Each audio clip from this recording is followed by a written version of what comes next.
Assalamualaikum warahmatullahi wabarakatuh. Anak-anak, kita berjumpa kembali. Sekarang kita akan belajar tema 1, subtema 1, muatan pelajaran IPA dengan materi bunyi dan sumber bunyi. Apa yang disebut dengan bunyi, anak-anak?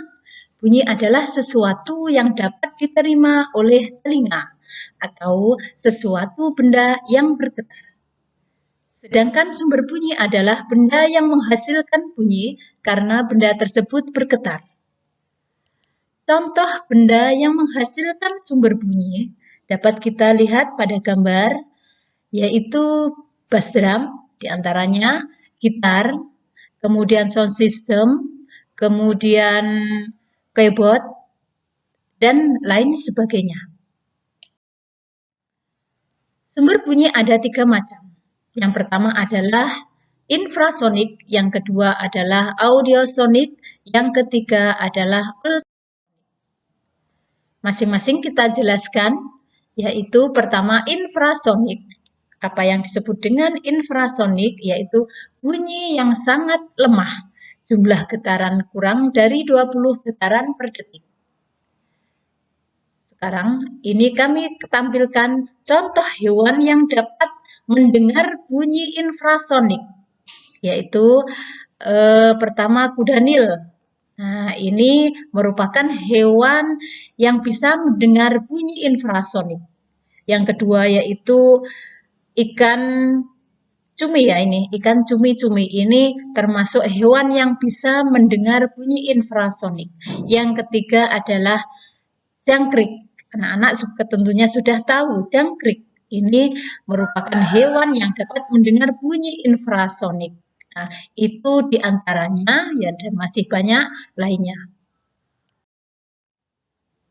Yang kedua adalah audiosonik, adalah merupakan bunyi yang dapat kita dengar yang jumlah getaran bunyinya berkisar 20 sampai dengan 20.000 getaran per detik. Ya, contoh hewan yang menggunakannya, yang bisa mendengar bunyi audiosonik, yaitu kambing. Anak-anak sudah tahu ya, kambing. Kemudian ini orangutan. Dan yang ketiga, nih hewan sapi yang biasa ada di sekitar lingkungan kita.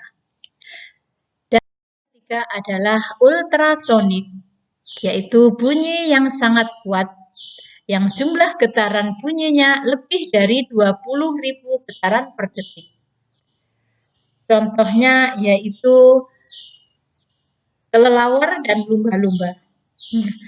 Kelelawar ini menggunakan ultrasonik bertujuan sebagai navigasi atau peranan penting untuk menemukan jalan secara akurat tanpa menggunakan peta. Nah, sekarang ikan lumba-lumba menggunakannya yaitu untuk komunikasi, ya, untuk berkomunikasi.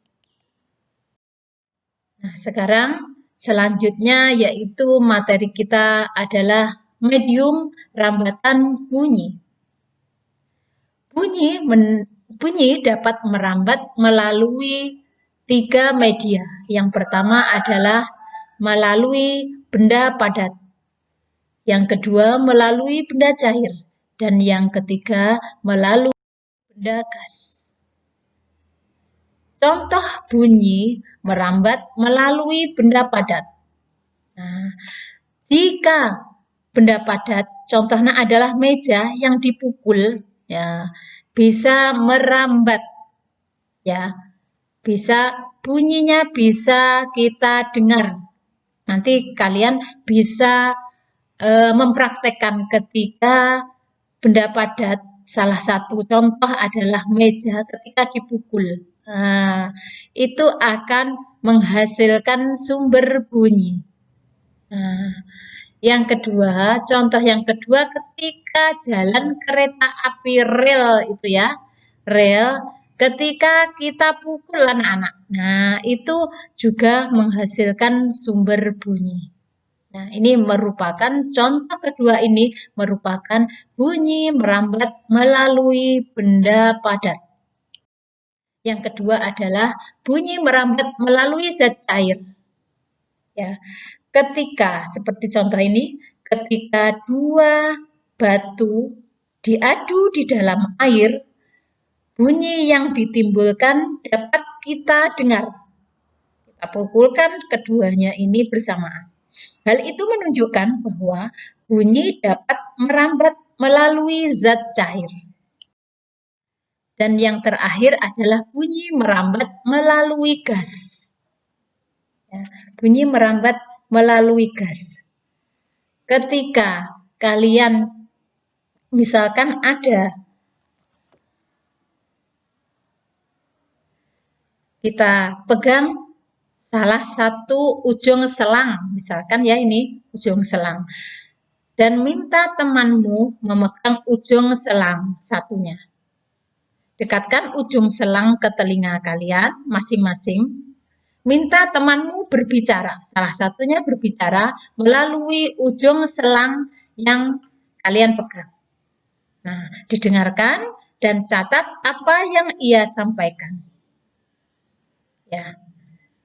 Nah, sehingga kita mendengar apa yang disampaikan oleh teman kita yang telah bicara.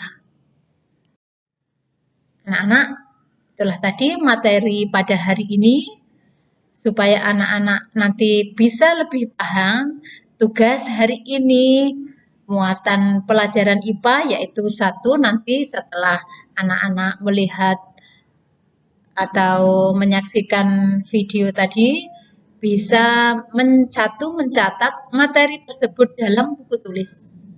Yang kedua, tugasnya adalah sebutkan contoh bunyi merambat pada benda padat, cair, dan gas masing-masing.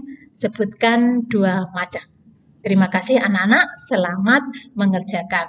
Dari Bu Agrim, Ihdinas Shiratal Mustaqim. Wassalamualaikum warahmatullahi wabarakatuh.